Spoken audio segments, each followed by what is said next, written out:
At my wife's birthday dinner, the screen displayed impotent, failure, high school dropout, low income, now single.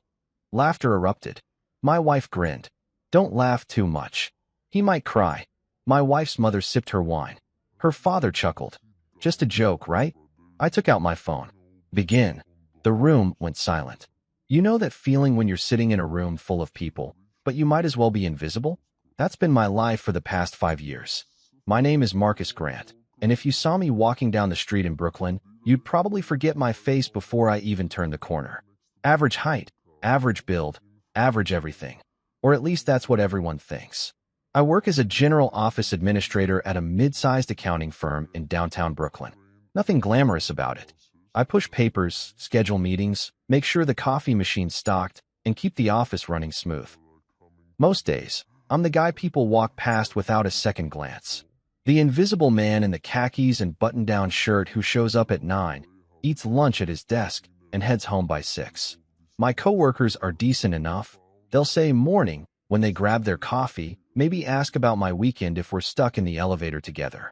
But I'm not the guy they invite out for drinks after work. I'm not the one they're gossiping with by the water cooler. I'm just Marcus. Reliable, quiet Marcus who never causes any drama and always gets his work done on time. That's exactly how my wife Celia sees me too. Actually, scratch that. She doesn't really see me at all. To her, I'm like that piece of furniture you keep meaning to replace, but just haven't gotten around to yet. Functional, but nothing you'd brag about to your friends. I'm the guy who picks up her dry cleaning, remembers to pay the bills, and never complains when she changes our dinner plans last minute because something better came up. We met 6 years ago at a coffee shop in Park Slope. She was arguing with the barista about her latte, something about the foam not being right, and I stepped in to smooth things over. Paid for her drink, made a little joke that actually got her to smile. She was gorgeous, way out of my league, and I couldn't believe it when she gave me her number. Looking back now, I wonder if she was just impressed that someone was willing to clean up her messes without expecting anything in return. The first year was good, really good. She made me feel like I mattered, like I was worth something. But somewhere along the way, that changed. Maybe it happened gradually, or maybe I was just too blind to see it coming. She started making these little comments. Nothing too harsh, just enough to sting. Oh, Marcus is fine with whatever we decide. Don't worry about Marcus. He's not really into that kind of thing. Marcus is more of a practical choice. Her parents made it crystal clear from day one that I wasn't what they had in mind for their precious daughter. Warren Montgomery. Yeah, that's her maiden name. Montgomery is some hotshot investment banker who probably makes more in a month than I do in 3 years. Drives a BMW, wears suits that cost more than my rent, and has this way of looking at me like I'm something stuck to the bottom of his shoe. Lorraine, Celia's mom, is even worse. She's got that fake sweet smile down to an art form, the kind that says, bless your heart, but really means, you poor, pathetic thing. She'll ask about my little job and nod along like she's interested, but I can see it in her eyes. I'm temporary. A placeholder until Celia comes to her senses and finds someone more suitable. The worst part? They don't even try to hide it anymore. During family dinners, they'll talk about Celia's future like I'm not even sitting right there. When you finally settle down with the right person, once you're ready for a real relationship, they've got this whole fantasy mapped out where I just disappear one day, and Celia magically ends up with some lawyer or doctor who went to the right schools and belongs to the right country club. And Celia? She just sits there and lets it happen. Never stands up for me. Never tells them to back off. Sometimes I catch her nodding along, like she's already mentally planning her exit strategy. Like I'm just this inconvenient chapter she has to get through before her real life begins. I've tried talking to her about it. Tried explaining how it feels to be treated like I don't matter, like I'm just killing time until someone better comes along. But she always brushes it off. They don't mean anything by it, Marcus. You're being too sensitive. That's just how my family is. So I learned to keep my mouth shut, smile and nod during family gatherings. Laugh along when her friends make jokes about us being such an unlikely couple. Pretend it doesn't bother me when she introduces me as just my husband Marcus, like I'm some afterthought she picked up at the grocery store. But here's the thing about being invisible. People forget you're listening. They forget you're paying attention. They get comfortable saying things they probably shouldn't, doing things they think no one will notice. And after 5 years of being treated like furniture, I've heard and seen a lot. You want to know what really gets me? It's not even the disrespect anymore. I've gotten used to that. It's the assumption that I'm too weak, too stupid, or too pathetic to do anything about it. Like I'm just going to sit here forever, taking whatever scraps of affection they throw my way, grateful for the privilege of being tolerated. They think they know me. They think they've got me all figured out. But there's a lot they don't know about quiet, unremarkable Marcus Grant. And pretty soon, they're going to find out just how wrong they've been. Celia's 30th birthday is coming up, and her parents are throwing her this huge party. All the important people will be there. Her colleagues, her friends, her family's social circle. Everyone who matters. Everyone except me, apparently. I'm just expected to show up, smile pretty, and try not to embarrass anyone. But I've got other plans for that night. Plans they'd never see coming in a million years. Because sometimes the quiet ones are the ones you should worry about most. 3 weeks before Celia's 30th birthday, Warren cornered me in our kitchen during one of their family planning sessions. I was making coffee, because apparently that's what I do now, serve drinks while they decide how to spend money I'll never see, when he dropped the news. We're thinking the Sky Terrace at the Mandarin Oriental, he said, not even looking up from his phone. Lorraine's already talked to the event coordinator. It'll be perfect for what we have in mind. The Sky Terrace. I'd looked that place up once, just out of curiosity. $3,000 just to reserve the space, and that's before you even think about food, drinks, or decorations. Meanwhile, I'm clipping coupons and buying generic cereal. But hey, nothing's too good for Princess Celia's milestone birthday. Sounds expensive, I said, trying to keep my voice neutral. Warren finally looked at me, and I could practically see the dollar signs calculating behind his eyes. Don't worry about it, son, he said. And God, I hate when he calls me that. This is an investment in Celia's future. She deserves to be surrounded by the right kind of people on her special day. The right kind of people. Translation, not me. For the next 2 weeks, I watched them plan this thing like they were organizing a political campaign. Lorraine had spreadsheets, actual spreadsheets, with guest lists categorized by importance. There were the A-listers, city council members, successful entrepreneurs, old family friends with connections. Then the B-list, Celia's college friends who'd made something of themselves, co-workers from her marketing firm, distant relatives with money. I didn't even make the C-list. I was just Marcus, husband, with a question mark next to it, like they weren't sure I'd actually show up to my own wife's birthday party. The guest list kept growing. 200 people, then 250, then 300. I recognized maybe 30 names, and half of those were people who'd never bothered to learn mine. But Celia was in her element, calling everyone personally, posting teaser photos on Instagram, acting like this was going to be the social event of the century. You know what would be perfect? Lorraine said during one of their planning sessions. If Marcus wore navy instead of black. We don't want anyone mistaking him for the waitstaff.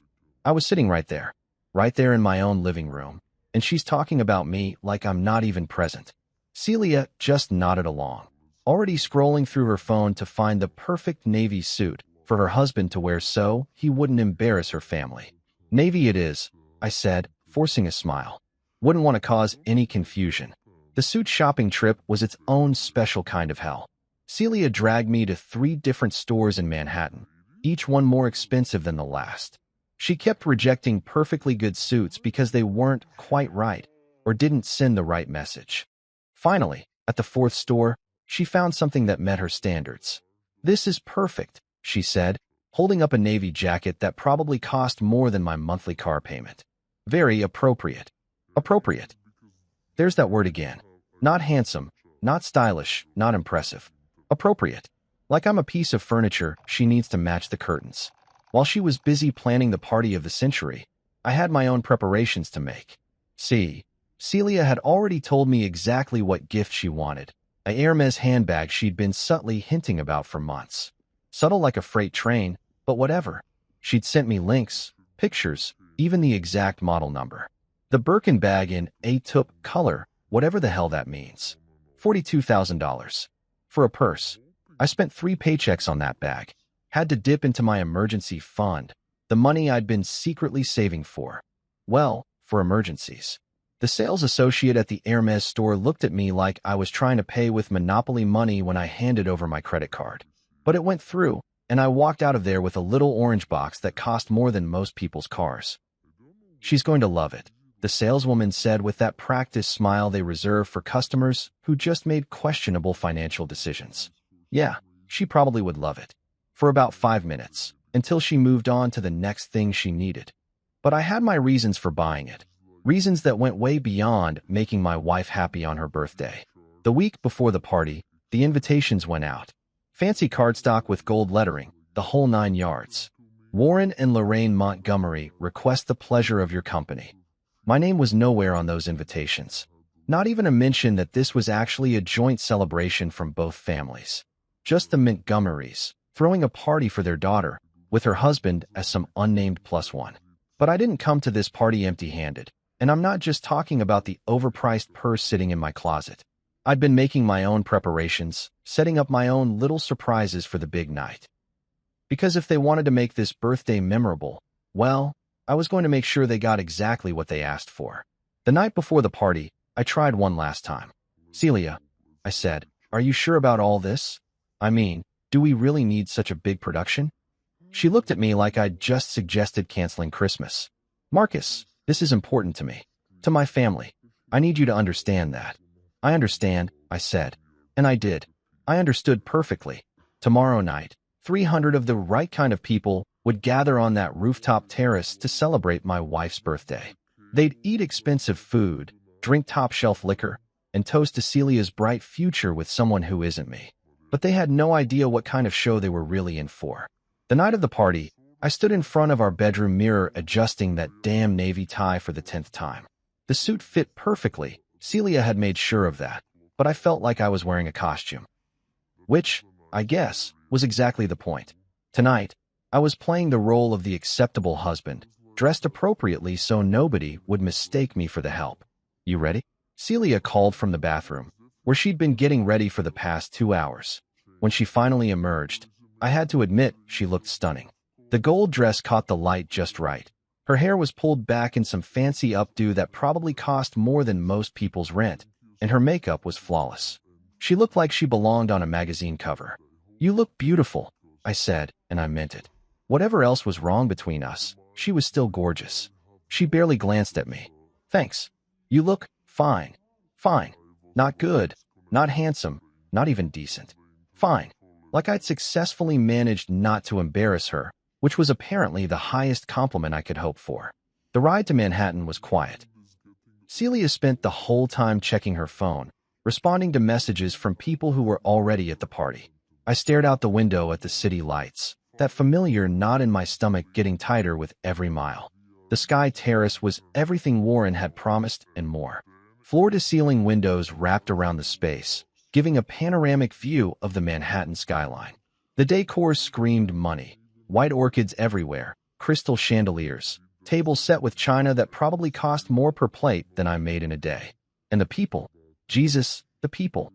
I recognized faces from the society pages, local politicians, business leaders. This wasn't just a birthday party. It was a networking event disguised as a celebration. Marcus, Warren's voice boomed across the room as we walked in. He was already 3 drinks deep, his face flushed with alcohol and the joy of showing off. There's my son-in-law. Come meet some people. For the next hour, I played my part perfectly. Smiled and nodded through introductions I'd forget by morning. Made small talk about the weather and the view.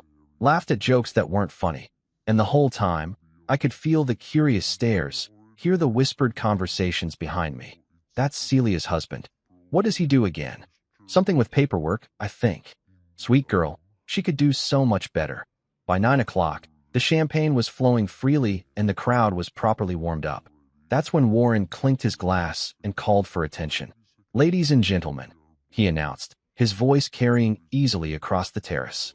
Thank you all for being here tonight to celebrate our beautiful daughter's 30th birthday. Celia, sweetheart, come up here. Celia practically glowed as she made her way to the front of the room. The crowd applauded, and someone whistled appreciatively. She was in her element, surrounded by all the right people, being celebrated exactly the way she'd always dreamed. Thank you all so much for being here. she said into the microphone Warren handed her. This is honestly more than I could have ever hoped for. Having all of you here, all the people who matter most to me. I noticed she didn't look in my direction when she said that. But before we get too sentimental, she continued with a laugh, I thought we could have a little fun. I put together a slideshow of some memories over the years. Mom, could you get the lights? The room dimmed, and a projector screen lowered from the ceiling. I found myself pushed to the back of the crowd as everyone gathered closer to watch, which was fine by me. I'd seen enough of Celia's childhood photos to last a lifetime. The slideshow started innocently enough. Baby pictures that got the appropriate ahs from the crowd. Elementary school photos where she looked adorable in pigtails and missing teeth. Middle school awkwardness that everyone could relate to. High school glamour shots where you could already see the woman she'd become. Then came college. Sorority parties, spring break trips, graduation day with Warren and Lorraine beaming proudly. Study abroad in Italy where she looked tan and carefree, posing in front of ancient ruins and quaint cafes. Her first job at the marketing firm, professional headshots that screamed success and ambition. The crowd was eating it up, calling out memories and inside jokes. Celia was glowing, soaking up every moment of attention. This was her night, her celebration, her chance to show everyone exactly who she was and what she'd accomplished. And now, she said, her voice taking on a playful tone that made my blood run cold. Let's talk about my current situation. That's when my photo appeared on the screen. A terrible candid shot she must have taken when I wasn't looking, where I looked tired and defeated. And underneath it, in giant block letters that everyone in the room could read clearly. Impotent. Failure. High school dropout. Low income. Now single. The laughter started immediately. Not polite chuckles or nervous giggles, but real, genuine laughter. People were pointing at the screen, at me, doubling over like this was the funniest thing they'd ever seen. I heard someone in the back yell, "Oh my God," and burst into fresh peals of laughter. I stood there, frozen in place, watching 300 people laugh at the most intimate, devastating lies about my life projected on a giant screen for everyone to see. My heart was pounding so hard I could hear it over the laughter, but it wasn't shame I was feeling. It was clarity. This was it. This was the moment I'd been waiting for without even knowing it. 5 years of small humiliations had led to this one perfect, crystallizing instant where everything became absolutely clear. Celia was still at the microphone, grinning at her audience like a stand-up comedian who'd just delivered the perfect punchline. Don't laugh too much, she said. He might cry. More laughter. Someone near me was wiping tears from their eyes. I reached into my jacket pocket and pulled out my phone. My hands were steady as I opened the app I'd prepared for exactly this moment. Begin, I said quietly, too quietly for anyone to hear over the ongoing laughter. But they were about to hear a lot more from me. The laughter wasn't stopping. If anything, it was getting louder, more vicious. I watched faces I'd shaken hands with an hour earlier contort with amusement at my expense. These people, lawyers, politicians, business owners, the so-called pillars of society, were acting like teenagers who'd just seen someone slip and fall in the hallway. Margaret Chun, a city councilwoman I'd met during cocktail hour, was literally slapping her knee while pointing at the screen. "Oh, honey," she called out to her husband, "look at this poor thing." Her husband, some real estate mogul whose name I couldn't remember, was wiping tears from his eyes. "Jesus Christ, Celia," laughed David Morrison, one of Warren's golf buddies. "Where'd you find this guy, a homeless shelter?" That got another round of howls from the crowd. Even people I'd never seen before in my life were joining in, feeding off the energy like sharks smelling blood in the water. Social media phones were coming out now. I could see the camera flashes, people recording videos of the screen, of me standing there taking it all. Celia was eating it up. She stood at that microphone like she was hosting H. I know, she said, gesturing toward me with theatrical sympathy. I felt bad for him too, at first. But then I realized, someone has to take care of the strays, right? More laughter. Someone in the front row, I think it was one of her sorority sisters, shouted out, "Girl, you're a saint." The best part, Celia continued, really warming up now, is that he actually thinks this is a real marriage. Like, he puts on that little suit every morning and goes to his little job and comes home thinking he's a real husband. I looked around the room. taking in every face.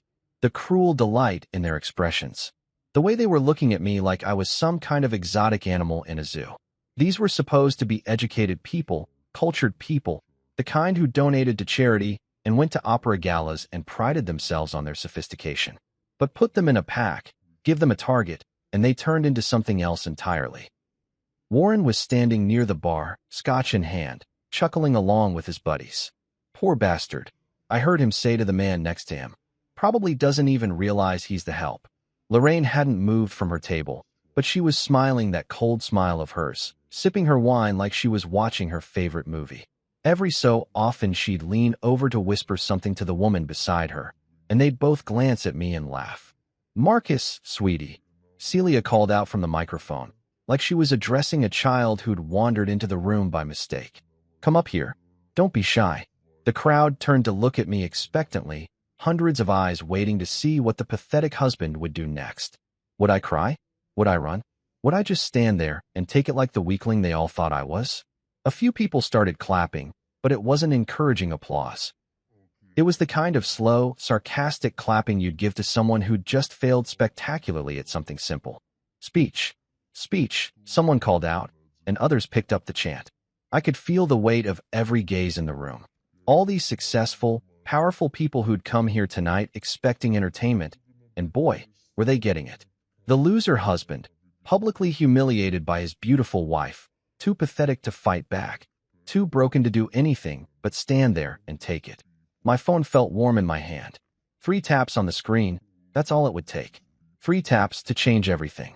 But first, I wanted to really look at them. I wanted to memorize this moment, these faces, this feeling. Because once I pressed that button, none of us would ever be the same. There was Jennifer Walsh, the lifestyle blogger who'd spent 20 minutes telling me about her authentic brand and how important it was to live your truth. She was recording the whole thing on her phone, probably already composing the caption for her Instagram story. There was Robert Kane, the investment advisor who'd given me his card earlier and told me to call if you ever want to get serious about your future. He was doubled over with laughter, his expensive toupee slightly askew.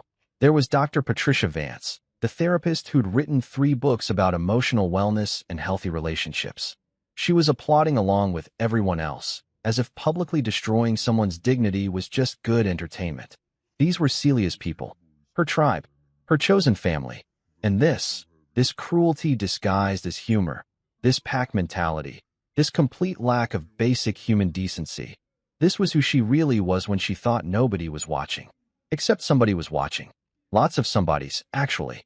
I looked back at Celia, still basking in the glow of the spotlight, still playing to her audience like the star of her own show.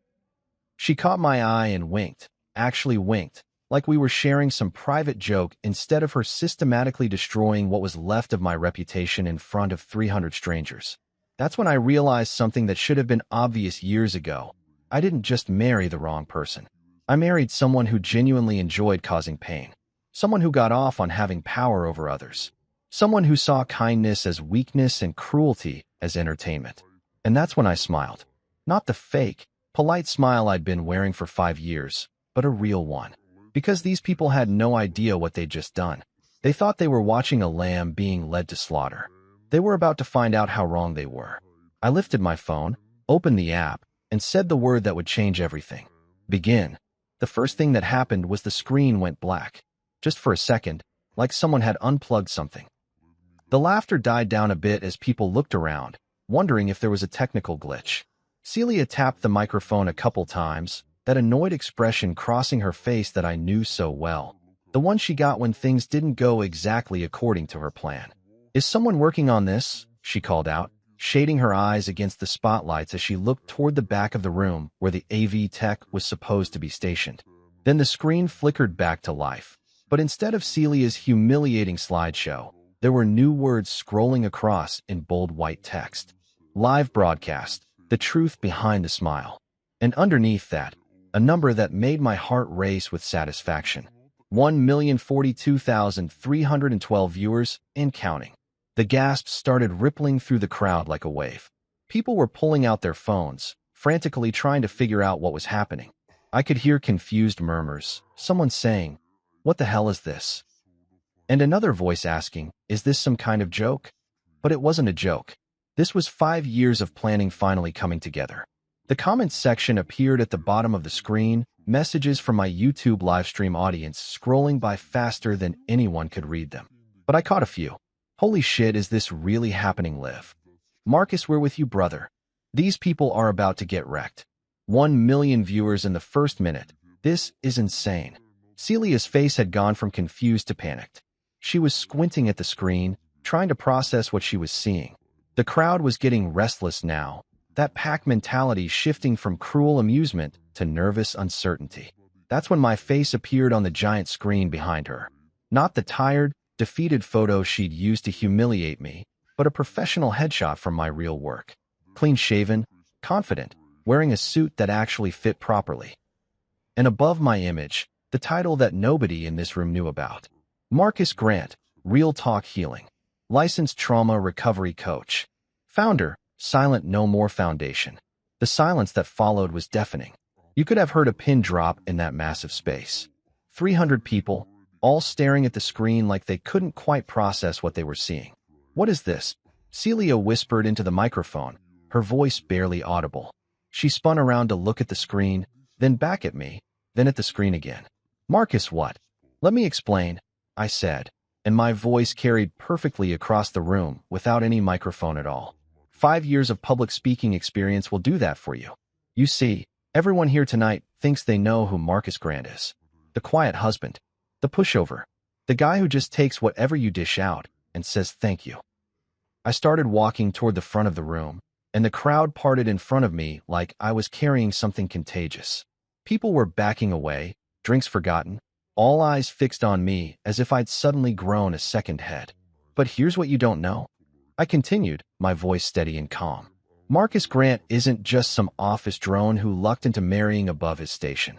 Marcus Grant is the face behind Real Talk Healing, a YouTube channel with 2.3 million subscribers.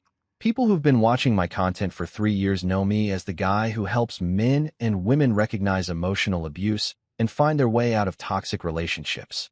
The comments on the screen were going crazy now. Yes, Marcus, tell them.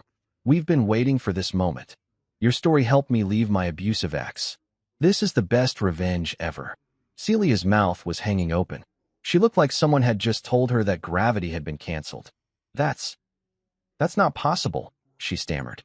You work at an accounting firm. You make $35,000 a year. You're nobody. I finished for her.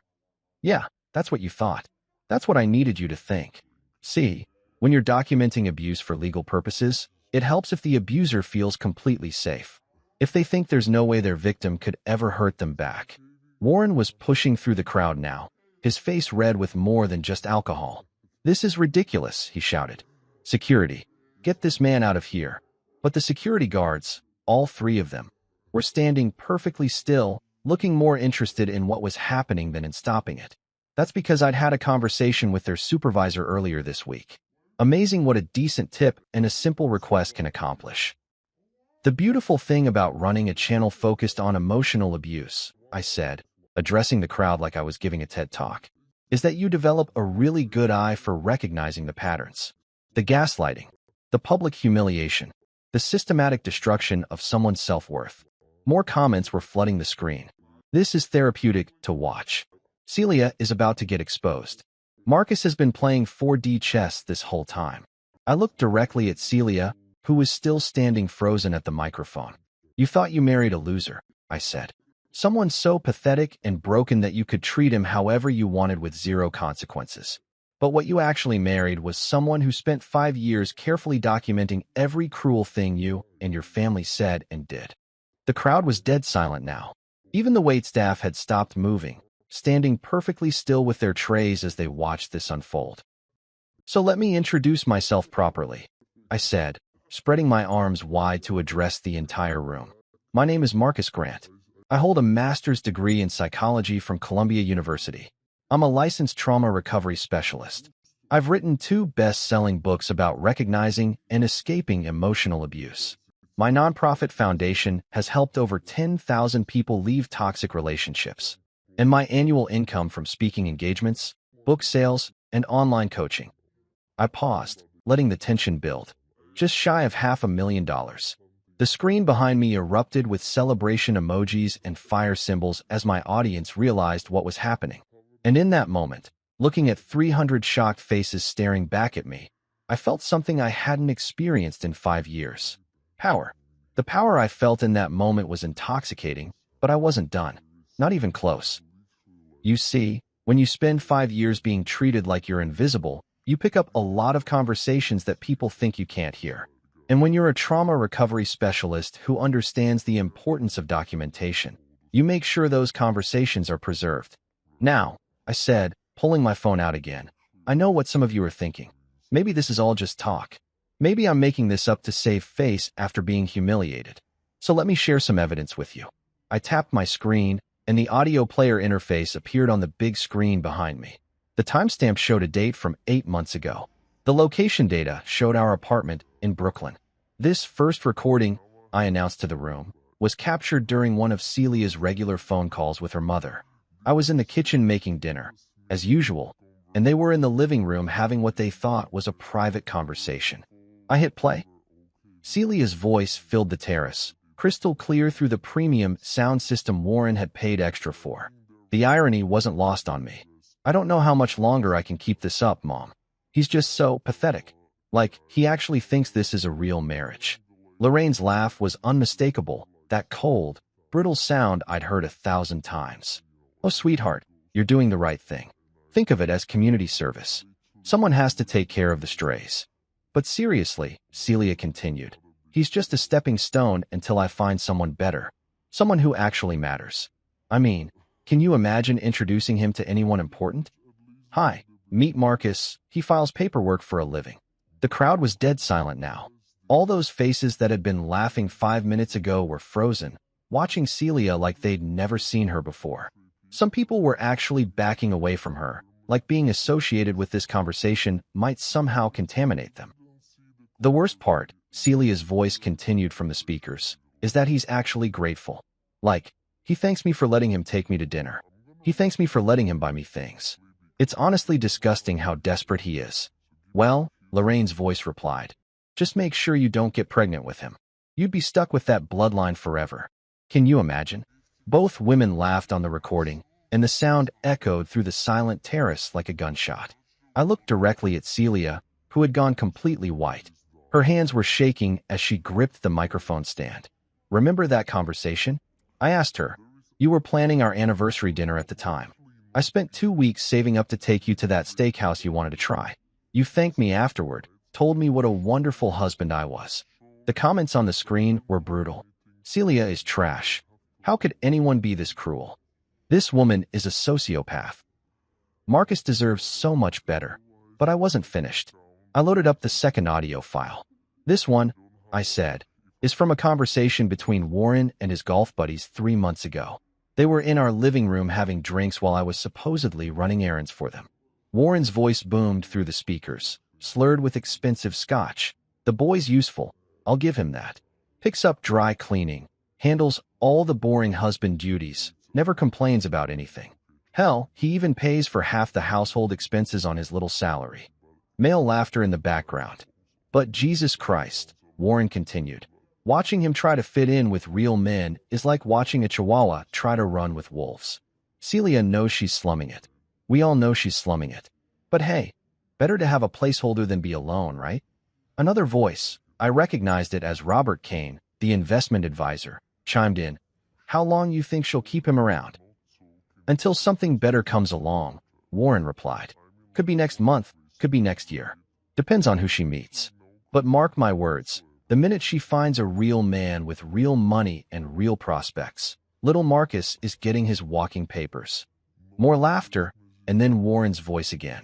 Let the boy keep thinking he matters. It's useful. He does all the work while she focuses on finding his replacement. I watched Warren's face as his own words played back to him. The confident, jovial expression had melted away, replaced by something between panic and rage. He was looking around the room like a trapped animal, probably trying to figure out how to spin this, how to control the narrative. But there was no controlling this. Not anymore. Useful, I repeated, letting the word hang in the air. That's what I was to you people. Not a son-in-law, not a family member, Not even a human being really. Just something useful. A tool you could use and discard when you found something better. The third audio file was already loaded. This one was going to hurt. And this last one, I said, my voice getting harder. This is the phone call that convinced me it was time to stop being useful. Celia's voice filled the space again. But this time, she was talking to someone else. Someone whose voice would be very familiar to Warren and Lorraine. Marco, baby, I miss you so much. The gasp that went through the crowd was audible. Marco Restrepo, Warren's business partner's son. The golden boy who'd been circling Celia like a shark for the past year. I know, Marco's voice replied. But you said you were handling the Marcus situation. I am. God, I can't wait to be done with this charade. The birthday party is going to be perfect. I'm going to humiliate him so badly in front of everyone that leaving him will look like mercy. People will actually feel sorry for me for having to put up with such a loser for so long. And then we can finally be together? The minute the divorce papers are signed. I already talked to Daddy's lawyer. We can have Marcus cleaned out and gone within a month. He'll probably thank me for putting him out of his misery. They both laughed, and the sound was like nails on a chalkboard. The silence that followed was deafening. I looked around the room, taking in every shocked face, every expression of disgust and disbelief. These people had come here tonight expecting to watch me get destroyed. Instead, they were watching the destruction of everything they thought they knew about the woman they'd been celebrating. The audio recordings had done their work. I could see it in their faces, the slow dawning realization that they'd been played, that the person they'd been laughing at was actually the one holding all the cards. But I wasn't done yet. Not by a long shot. See, the thing about being underestimated, I said, walking closer to the crowd, is that it gives you incredible freedom to work. While you all thought I was just some pathetic office clerk, I was actually building something you never saw coming. I gestured to the screen behind me, where my professional credentials were still displayed. Let me tell you what Marcus Grant has really been doing for the past 5 years while you all assumed he was filing paperwork and feeling grateful for scraps. The comments section was exploding with support messages, but I could also see that the viewer count had climbed to over 1.8 million people. This wasn't just going viral. This was becoming a cultural moment. First, I said, pointing to the screen, let's talk about education. You heard Warren earlier talking about his son-in-law, the high school dropout. Interesting story there. See, I did drop out of high school when I was 16 to take care of my dying mother. Worked 3 jobs to pay for her medical treatment until she passed when I was 18. The crowd was completely silent now, hanging on every word. But here's what Warren's detective skills missed. I got my GED, then my bachelor's degree in psychology from Brooklyn College, graduating summa cum laude. Then my master's degree from Columbia, you know, that little Ivy League school up in Manhattan. Graduated with a 3.9 GPA while working full-time to pay for it. I could see Celia's face in my peripheral vision. She looked like someone had just told her the laws of physics had been suspended. But wait, there's more. I continued, my voice dripping with the sarcasm I'd held back for 5 years. While I was playing the role of the grateful husband, I was also completing my certification as AT. The screen behind me switched to show my actual credentials. Diplomas, certificates, professional licenses, all bearing the name Marcus Daniel Grant. All legitimate, all impressive as hell. And that little office job? The one where I supposedly push papers around for 35 grand a year. I laughed, and the sound carried across the silent terrace. That's my day job, my cover story, my way of keeping a low profile while I built something real. I clicked to the next slide, showing screenshots of my YouTube channel analytics. The numbers were staggering. Millions of views, hundreds of thousands of subscribers, comments from people all over the world thanking me for helping them escape abusive relationships. Real Talk Healing isn't just a YouTube channel, I explained. It's a movement. Over 2 million subscribers who tune in every week to hear me talk about recognizing emotional abuse, building self-worth, and finding the strength to leave toxic relationships. Funny thing is, I've been using my own marriage as a case study for the past 3 years. You've all been my research subjects. Someone in the crowd, I think it was Margaret Chun, the city councilwoman, actually gasped out loud. You mean, all this time?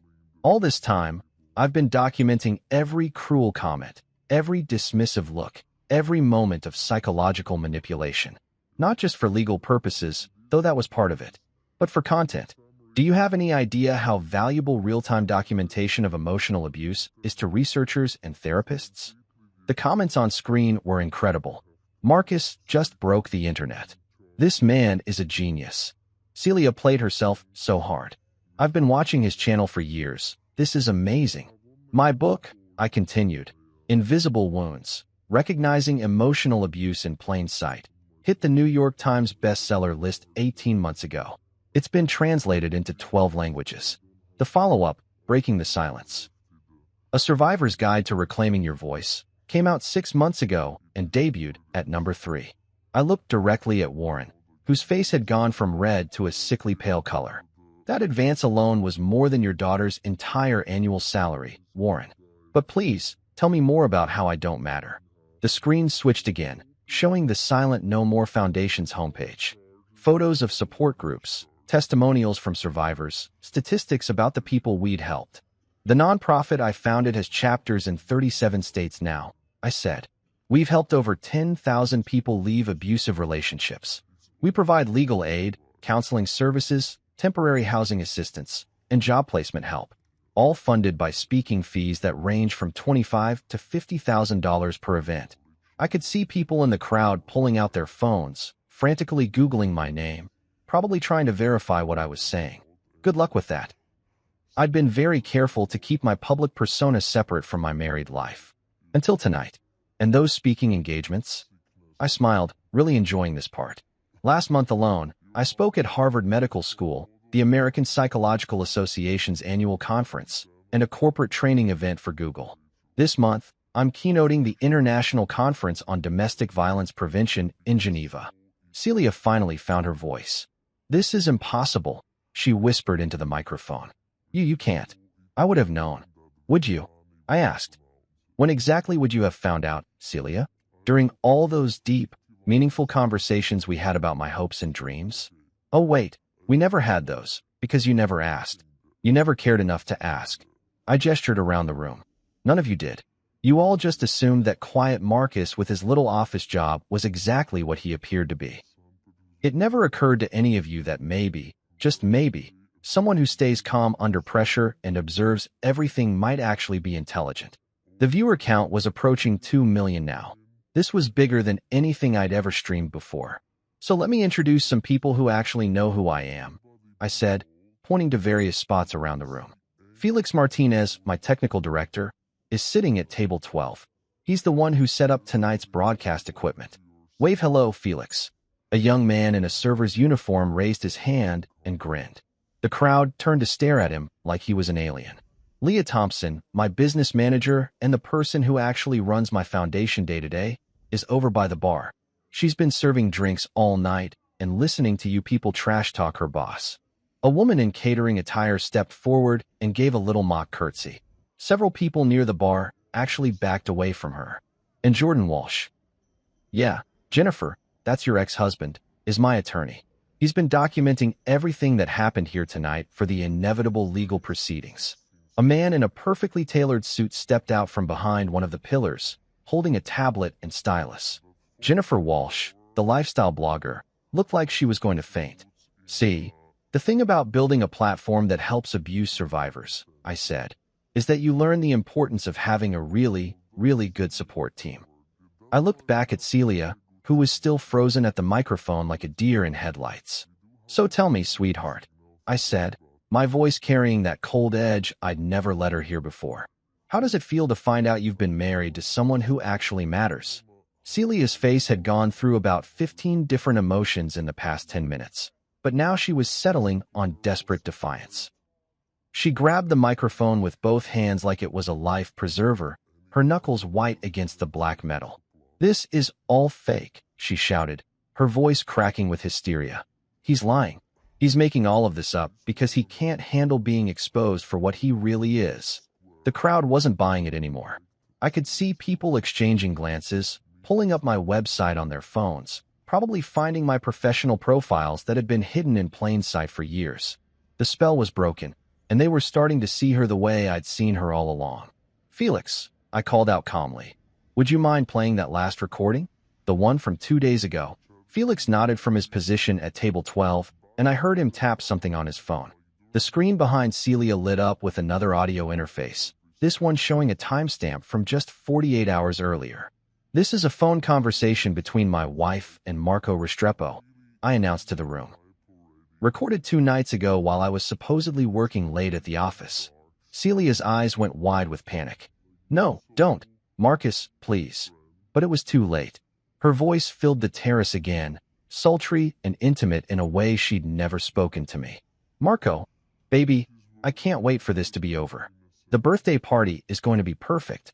I'm going to humiliate him so completely that everyone will understand why I had to leave him." Marco's voice was smooth, confident. "Are you sure about this plan? Seems kind of cruel, even for you." Celia laughed, that genuine laugh I rarely heard anymore. "Trust me, it'll be hilarious. He'll probably start crying in front of everyone. And then I can play the long-suffering wife who finally reached her breaking point. People will actually feel sorry for me for having to put up with such a pathetic husband for so long. And after the party, I'll file for divorce on Monday. Daddy's lawyers already have the papers ready. Mental cruelty, irreconcilable differences, the whole package. We'll make sure he doesn't get a penny, and then you and I can finally stop sneaking around. What if he fights it? With what? He's got no money for a decent lawyer, no connections, no power. He'll sign whatever we put in front of him and disappear back to whatever hole he crawled out of. I give it 3 months before he's living in some studio apartment in Queens, crying into his ramen noodles." Both of them burst into laughter on the recording, and the sound echoed through the now-silent terrace like a slap. I clicked stop and looked around the room. The transformation was complete. These people who'd been laughing at me 20 minutes ago were now looking at Celia like she was something toxic they'd accidentally stepped in. Warren was standing frozen by the bar, his scotch forgotten in his hand. Lorraine had actually covered her face with her napkin. Even Marco himself, who I could see trying to hide behind a pillar near the back, looked like he wanted to disappear into the floor. "So there you have it," I said, addressing the crowd like a prosecutor giving closing arguments. "The real Celia Montgomery Grant. Not the victim of a disappointing marriage, but the architect of 5 years of psychological torture. The woman who planned this entire evening as the grand finale of her campaign to destroy someone she thought was too weak to fight back."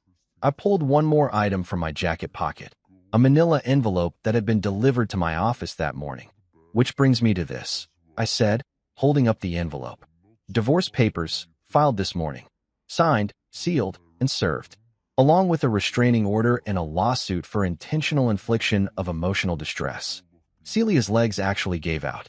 She grabbed the microphone stand to keep from falling, her mouth moving but no sound coming out. "Oh, and Celia?" I said, my voice carrying that cold satisfaction I'd been holding back for years. "The prenup you made me sign? The one your daddy's lawyers thought was so clever? Turns out it's null and void when one party commits adultery and emotional abuse. My lawyers, the really expensive ones, made sure of that." The cracks in her perfect facade were spreading like a spider web across glass. And I was just getting started. The fallout was immediate and brutal. Within seconds of that final recording ending, I watched Celia's carefully constructed world start collapsing like a house of cards in a hurricane. James Carter, the venture capitalist who'd been funding Celia's marketing startup, was the first to move. He'd been standing near the front, checking his phone constantly throughout my little presentation. Now he was walking straight toward the exit, his face stone cold. "James, wait." Celia called out desperately, finally finding her voice. "Let me explain." He didn't even turn around. "My office will be in touch about dissolving our partnership," he said without breaking stride. "Effective immediately." That was $300,000 in startup funding walking out the door, and everyone in the room knew it. The business connections, the professional network she'd spent years building, all of it was evaporating in real time. Maya Rodriguez, Celia's cousin who'd flown in from Chicago for the party, pushed through the crowd with tears streaming down her face. She walked straight up to where I was standing and grabbed my hands. "Marcus, I am so sorry," she said, her voice shaking. "I had no idea. If I had known what they were doing to you." She turned to glare at Celia. "How could you? How could you be so cruel to someone who loved you?" Maya wasn't alone. I watched as person after person approached me. People who'd been laughing at that slideshow 15 minutes ago were now apologizing, offering support, asking if there was anything they could do. The social dynamics in the room had completely flipped. Meanwhile, two journalists I'd tipped off earlier in the week were making their way toward Warren and Lorraine. Sarah Chun from the New York Post and Marcus Williams from the Daily News, both specialists in covering high society scandals. I'd reached out to them yesterday, promising them a story they wouldn't want to miss. "Mr. Montgomery," Sarah called out, her recorder already running. "Care to comment on the allegations of emotional abuse we just heard? How does it feel to discover your investment banking clients might be interested in your family's treatment of vulnerable people?" Warren's face went from pale to purple. "No comment. This is a private family matter. Is it true you encouraged your daughter to commit adultery as part of a plan to defraud her husband in divorce proceedings?" Marcus Williams pressed, his photographer already snapping shots. Lorraine tried to make a run for it, but she was cornered by another group of people, former friends who were suddenly very interested in discussing her charity work. Turns out, when you're exposed as someone who enjoys psychological cruelty, people start wondering what else you might be capable of. The livestream viewer count had hit 2.8 million. My phone was buzzing non-stop with notifications, interview requests, speaking offers, messages from other abuse survivors sharing their own stories. This wasn't just going viral. It was becoming a movement. "Marcus," I turned to find Dr. Patricia Vance, the therapist who'd been laughing along with everyone else earlier. She looked sick to her stomach. "I need to apologize," she said quietly. "I've spent my entire career helping people recover from exactly this kind of abuse, and I sat there and laughed while it was happening right in front of me. I'm ashamed of myself." "You should be," I said simply. "But at least you're owning it now." Celia was still at the microphone, looking around desperately as her world crumbled. She tried to approach me several times, but Jordan, my attorney, stepped between us each time. "Mrs. Grant," he said formally, "I'm advising my client not to speak with you without legal representation present. Here's your copy of the restraining order." She stared at the papers like they were written in a foreign language. "This can't be happening," she whispered. "This isn't real." But it was real. 5 years of planning, 5 years of documentation, 5 years of building the platform and resources I'd need to fight back. It was all paying off in ways I'd never imagined. By midnight, the video had hit 4.3 million views. My email inbox was flooded with messages from survivors, supporters, journalists, and even a few celebrities who wanted to amplify the story. The hashtag #SilentNoMore was trending on 3 different social media platforms. Celia tried calling me 17 times that night. I let them all go to voicemail, then had Jordan save the recordings as evidence of harassment. The joke was over, and I was the one laughing now. 1 year later, I was sitting on a panel at the Palmer House Hilton in Chicago, looking out at an audience of 800 mental health professionals, survivors, and advocates. The banner behind me read, "Breaking the Silence, a national conference on emotional abuse recovery," and my name was listed right alongside some of the most respected researchers in the field. It's funny how much your perspective can change in 12 months. A year ago, I was Marcus Grant, the invisible husband who filed paperwork and kept his mouth shut. Today, I was Marcus Grant, the keynote speaker who'd turned his personal hell into a platform that was changing lives across the country. The topic of today's panel, I said into the microphone, my voice carrying easily across the packed ballroom, is healing in silence. When quiet strength becomes powerful voice. And I want to start by telling you something that might surprise you. I looked out at the sea of faces, therapists, social workers, survivors, advocates, people who'd driven hundreds of miles to be here. A year ago tonight, I was standing in front of 300 people who thought I was a joke. People who laughed while my wife publicly humiliated me, who saw my pain as entertainment. And you know what? In that moment, I realized something that changed everything. The room was completely silent, hanging on every word. I realized that being underestimated isn't always a weakness. Sometimes, it's the greatest gift you can get. Because while they were laughing at me, I was learning. While they were dismissing me, I was building. While they thought I was broken, I was becoming stronger than any of them could imagine. Scattered applause broke out, but I held up my hand. I wasn't done. See, that night, which most of you probably saw on YouTube, since it's been viewed over 47 million times now. that wasn't really about revenge. It was about reclaiming my voice. It was about showing the world that quiet people aren't weak people, that invisible doesn't mean powerless, and that sometimes the person everyone overlooks is the one who sees everything most clearly. I gestured to my left, where Leah Thompson was sitting in her role as the executive director of the Silent No More Foundation.